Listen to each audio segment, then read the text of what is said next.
Di video kali ini kita bakal ngebahas lanjutan dari praktek risk management yang udah gue sampaikan di video sebelumnya tentang Kelly Criterion.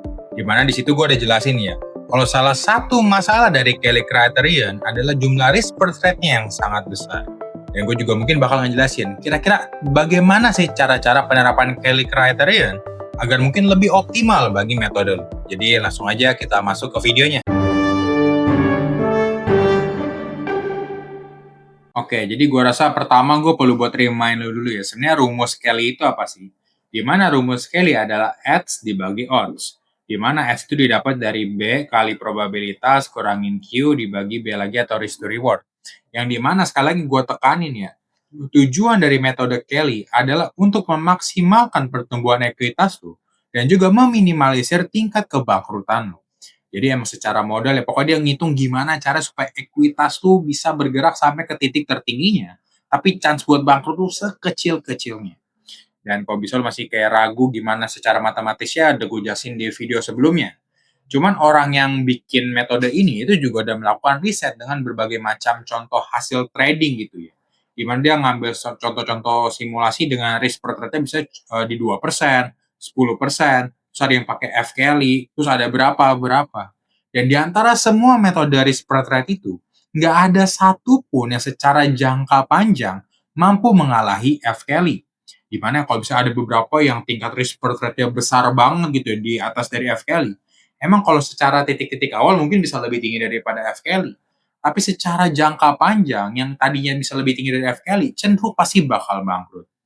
Dan jadi gue rasa berdasarkan riset dari data historis saja itu F Kelly sebenarnya harusnya udah lu percaya sebagai satu titik optimal untuk risk per trade lu.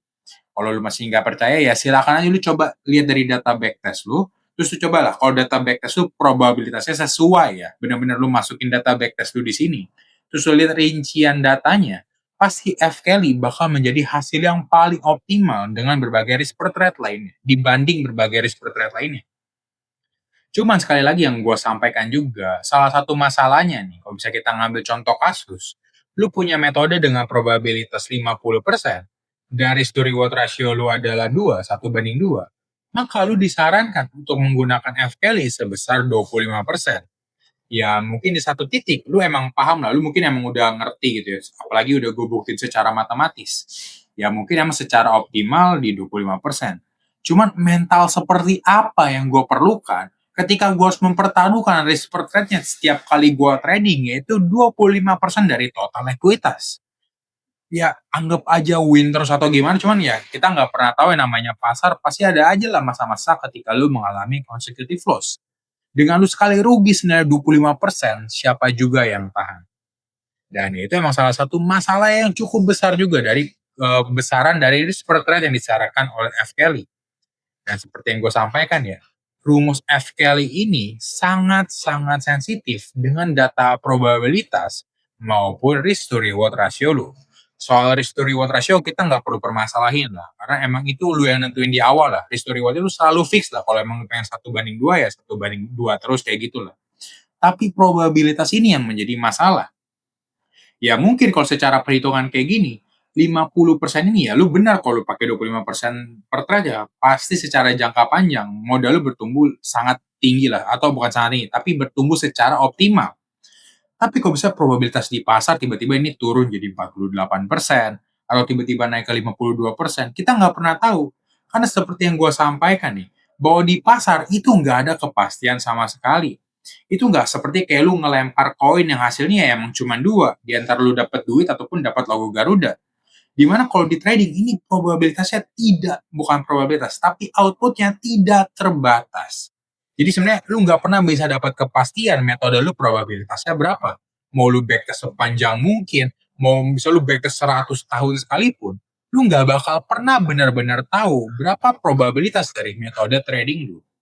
Cuman, at least dengan makin panjangnya data backtest lu bisa mendekati data aktualnya dari probabilitas tuh. Gimana ya, seperti yang gua kasih contoh lah, kalau misalnya memang backtest cuma 10 trade doang gitu ya, 10 transaksi, pasti itu probabilitasnya ngacaknya tinggi banget tuh tiap bulan. Lu nggak bakal pernah tahu probabilitasnya berapa. Tapi kalau bisa udah lu setahunin, atau udah lu 10 tahunin, pasti kurang lebih probabilitasnya nggak bakal bergeser terlalu banyak. Dan sekali lagi, permasalahan dari ketidakpastian probabilitas ini yang akan berpengaruh kepada F. Kelly. Kalau misalnya gue nggak tahu probabilitas gue emang beneran 50% kayak di contoh kasus ini, dengan dasar apa gue berani meresikokan 25%? Nah, oleh karena masalah itulah, makanya gue juga sebenarnya sempat memikirkan masalah yang sama. Gimana emangnya cara penerapan Kelly itu ada banyak banget. Ada yang bisa modal dinamis, modal tetap, dan ini ya udah lu bisa baca ya di layar ya.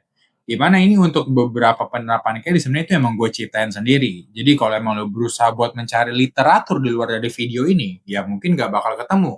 Kecuali yang kayak pakai pecahan dari Kelly ya, yang seperti disampaikan di video sebelumnya yang dirumuskan oleh Edward Thorpe, di mana dia bilang ya lu bisa pakai 50% dari full Kelly atau 25% dari full Kelly. Nah, sekarang kita fokus dulu ke berbagai penerapan lainnya yang mungkin udah gua ciptakan lah ya. Jadi di sini tuh ada cara pertama adalah modal dinamis, modal tetap, high water smoothing, progresif, dan regresif. Gimana modal dinamis ini? Artinya ya seperti penerapan Kelly pada umumnya aja, yaitu ketika lu menggunakan full Kelly itu selalu bergerak mengikuti ekuitas lu. Contoh, lu punya modal 100, lu dapat risk per trade dari F Kelly-nya 25%, maka di trade pertama lu meresikokan sebesar 25% dikali 100. Yang berarti sekali per trade lu siap buat merugi senilai 25. Kalau bisa transaksi itu beneran rugi, maka trade keduanya lu udah bukan 25% kali 100 lagi, tapi 25% lu kali sama 75. Jadi ntar terus begitu terus mengikuti ekuitas. Dan itu adalah penerapan full Kelly yang sesungguhnya tuh memang kayak gitu penerapan Kelly. Di mana penerapan seperti itu yang diasumsikan lu nggak bakal mencapai titik kebangkrutan. Karena ya dia bakal terus turun terus ngikutin ekuitas lu lah. Cuman yang jadi masalah ya lu turun itu bisa parah banget. Mungkin yang ekuitas lu dari 100 bisa tinggal 0,00023 atau berapa. Jadi bisa kecil banget. Dan salah satu masalah lagi dari penerapan modal dinamis ini adalah sulitnya buat recovery. Jadi kalau ketika lu trade di awal bulan, lu langsung kena loss track, itu ekuitas lu langsung jatuh. Dan pasti risk per trade lu kan ngikutin pergerakan ekuitas ya. Pasti jadi lebih kecil, dan lebih kecil terus kalau lu ruginya panjang. Hal yang kayak gini, lu maka buat recovery-nya bakal jauh lebih sulit. Jadi, ya itu salah satu masalah dengan penerapan Kelly dengan modal dinamis ini ya. Dimana gue perlu jelasin dulu ya, bahwa penerapan Kelly ini asumsinya ya terserah. Lu mau pakai full Kelly 100%, atau lu mau pakai 50% dari F Kelly, atau bahkan mau pakai 25% F Kelly. Ini untuk penentuan F Kelly-nya, ya sebenarnya senyaman lo aja. Coba berdasarkan penelitian matematis, atau ya berdasarkan data-data yang udah gue gunakan juga, emang paling optimal itu di 50% dari full Kelly. Tapi ya cara penerapannya nanti bisa beda-beda tergantung dari metode lu. Jadi emang perlu spesifikasi dulu metode lu seperti apa baru nanti disesuaikan. Lanjut, yang kedua adalah penggunaan modal tetap. Di mana ya fix aja gitu. Jadi kalau bisa emang modal lu 100 tadi di awal, terus risk per trade lu 25%, berarti di trade pertama ya resiko lu 25, trade kedua 25, trade ketiga 25, dan trade keempatnya juga 25. Yang artinya, kalau lu mengalami 4 kali consecutive loss, ya modal lu habis semua. Dan ya memang sih salah satu keunggulannya adalah ketika emang modal lu jatuh gitu ya, lu bakal jauh lebih cepet recovery karena emang risk per trade selalu ngikutin modal awalnya. Dimana ini juga sebenarnya yang harusnya kalau lu pakai full carry ini adalah tipe yang bakal diterapin kalau lu emang pakai investor account yang disiapkan oleh Traders Family ya. Dimana kalau Traders Family kan dia pakai margin use, dimana jumlahnya tuh kayak selalu fix, jumlah lotnya tuh selalu sama gitu. Ya kurang lebih seperti itulah penggunaannya. Jadi kayak pakai modal tetap. Jadi tiap trade kalau emang 25, ya 25 terus, 25 terus, 25 terus.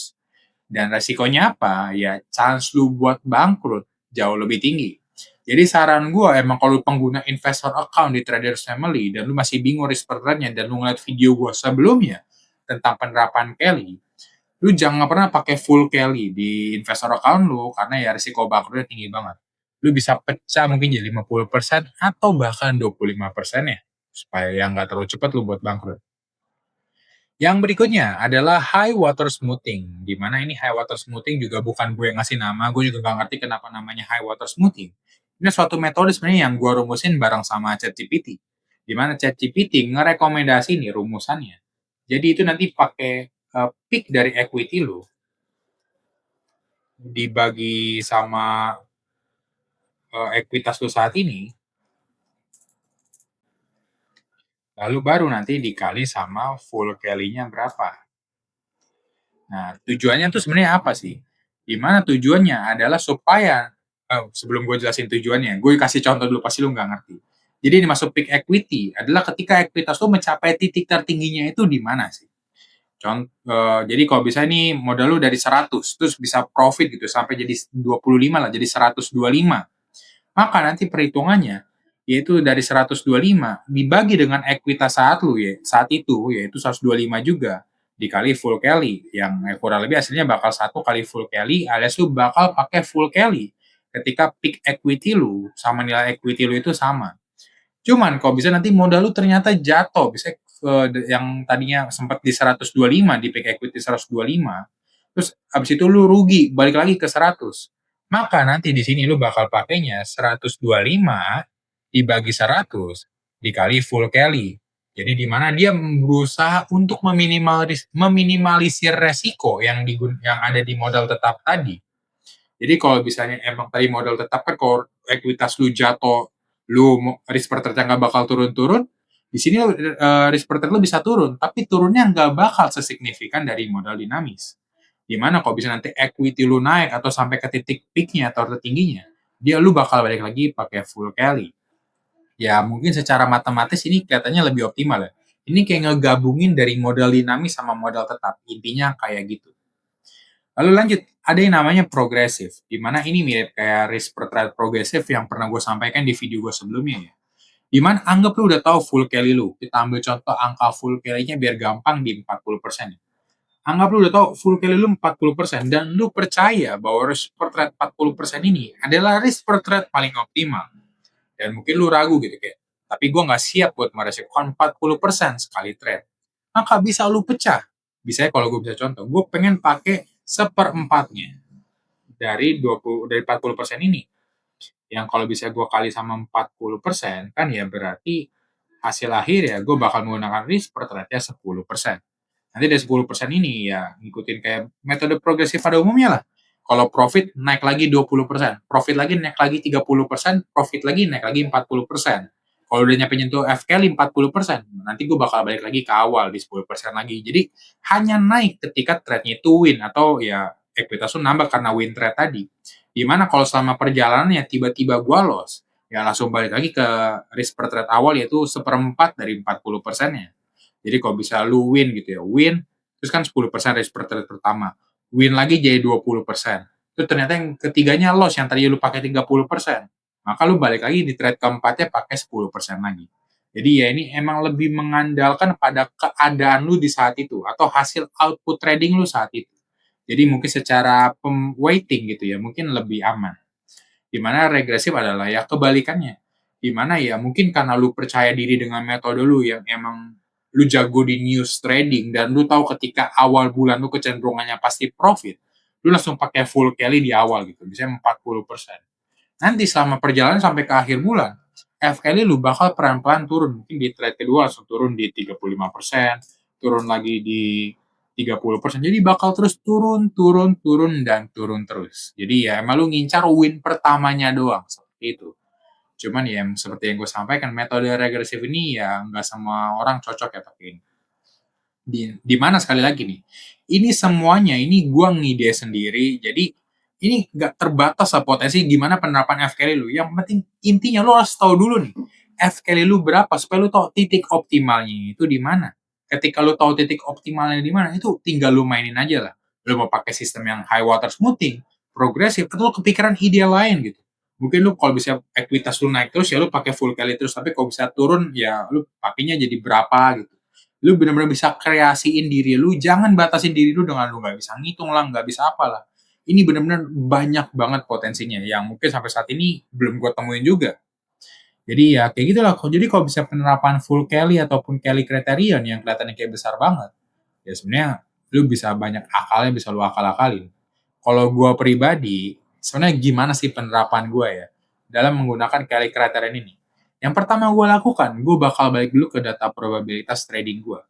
Dimana ketika gue tahu data probabilitas trading gue setelah backtest gue yang panjang, atau lu mungkin para investor yang menggunakan summary simulator, udah tahu bahwa mungkin probabilitas dari jahitan analis lu ada di berapa gitu, misalnya 50%.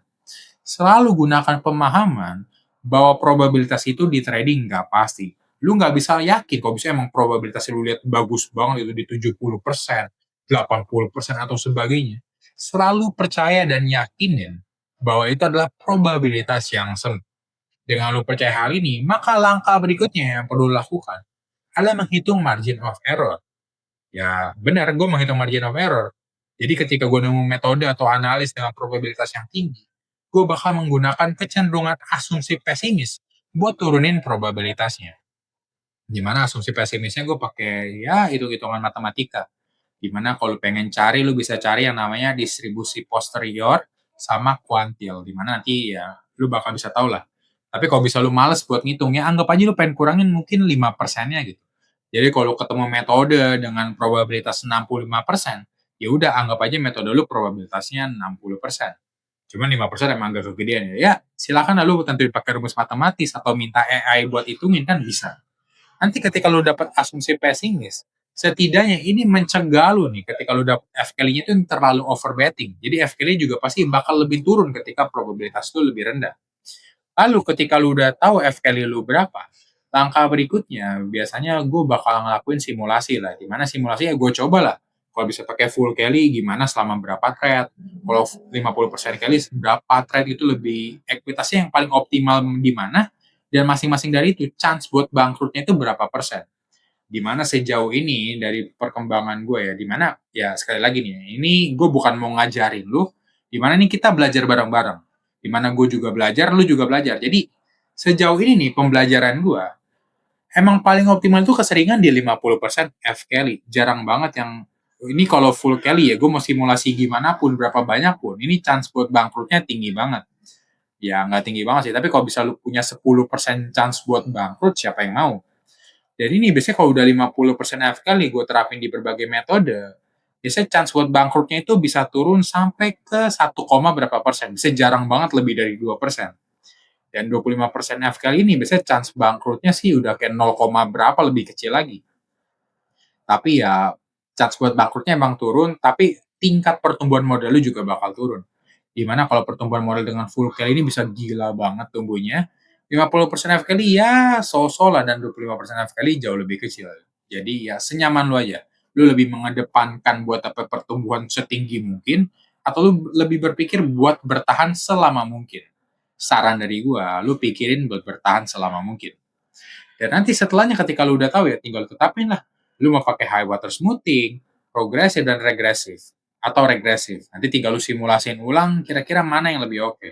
Ketemu mana yang lebih oke ya, itu yang lu pakai. Sejauh ini cara gue menggunakan FL ya seperti itu. Dimana mungkin kalau beberapa dari kalian juga sempat ngomongin ya tentang proverb. Dimana ya emang secara praktek proverb pakai full Kelly atau pakai Kelly itu emang benar-benar nggak mungkin karena emang jarak drawdown-nya tuh tipis banget. Dimana kan kita emang batas max drawdown-nya tuh kurang lebih di 10% atau 8%. Lu kalau pakai full Kelly yang pertama trade-nya langsung 25%, lu satu kali trade loss aja langsung gagal. Itu bahkan nggak sempet tutup loh. Mungkin ketika cuma jalan setengah aja lu udah pasti udah gagal. Karena risk per trade-nya emang gede banget. Jadi penerapan Kelly ini udah gue sampaikan di sini ya, bahwa nggak bisa lu pakai di pro firm karena ada batasan drawdown-nya tersebut. Di mana full Kelly emang lebih cocok lu pakai buat perkembangan modal pribadi lu aja lah. Jadi kalau bisa lu pakai investor account atau mungkin lu trading mandiri gitu. Nah ini full Kelly baru bisa lebih optimal. Dan mungkin buat tuh yang sampai tahap ini pun lu masih ngeraguin gitu ya kalau FKL ini bisa optimal apa enggak. Ya itu bukan masalah sih kalau bisa lu emang mau stay aja di pendekatan risk per trade lu yang mungkin sekarang di 1% risk per trade atau 2%, ya nggak jadi masalah. Cuman fungsi lain yang mungkin bisa gue sampaikan dari FKL ini adalah untuk membandingkan metode. Dimana kan emang sekarang kalau kita sebagai investor di Traders Family, kita bisa memilih berbagai macam analis dengan macam-macam probabilitas dan risk to reward rasionya. Mungkin sampai di satu titik ketika kita bakal bingung untuk memilih di antara dua analis. Gua langsung ngambil contoh kasus aja. Anggap ada satu analis gitu ya, yang memiliki probabilitas 40% dan risk to reward rasionya 1:3. Lalu analis kedua memiliki probabilitas 65% dengan risk to reward rasionya 1:1. Sampai di titik ini lu mungkin bakal bingung ya. Ini gue lebih pilih yang probabilitasnya rendah tapi RR-nya tinggi, atau yang RR-nya rendah tapi probabilitasnya tinggi. Nah, kebingungan lu bisa dijawab dengan F Kelly. Gimana nanti lu tinggal masukin aja ke rumusnya. Ini udah gue hitungin. Gimana nanti hasil akhirnya dari F Kelly 40% dengan RR 1:3? Ada di 20%. Sedangkan di yang probabilitasnya tinggi 65% dengan RR 1:1, maka F Kelly-nya akan berdiri di 30%. Dengan begini ya, maka nanti kecenderungan lu harusnya adalah untuk memilih metode atau analis yang memiliki F Kelly jauh lebih tinggi. Jadi pasti pilihannya adalah di analis yang kedua ini. Dengan begitu mungkin akan membantu lu untuk secara matematis itu lebih menghitung kira-kira analis mana yang lebih cocok. Ketika emang secara perbandingan agak membingungkan gitu mana yang lebih oke. Setidaknya dengan ini lu bakal dapat angka eksaknya itu berapa. Dan ya gitu aja sih ya. Jadi gue udah ngasih tahu ya bagaimana cara penerapan Kelly, bagaimana cara gue memakai Kelly-nya seperti apa, dan cara lain buat lu memanfaatkan Kelly untuk menentukan analis. Mungkin hal lain yang gue sebenarnya tuh butuh pendapat kalian ya. Dimana ya gue bilang gue bergerak sebagai konten kreator. Dan gue juga nonton berbagai macam konten kreator lain ya. Contohnya kayak Overpost yang punya Leon Hartono. Atau nonton berbagai macam lah, ada banyak. Cuman emang beberapa nih orang-orang yang gue rasa emang mereka tuh menarik gitu, punya insight-insight baru gitu. Tapi mereka ketika ngomongnya kayak gue sekarang nih, kayak ngomong sendirian, itu agak kurang bisa menjangkau penonton supaya dia tuh bisa nontonnya lama gitu loh. Dimana kalau gue secara pribadi gue juga ngalamin.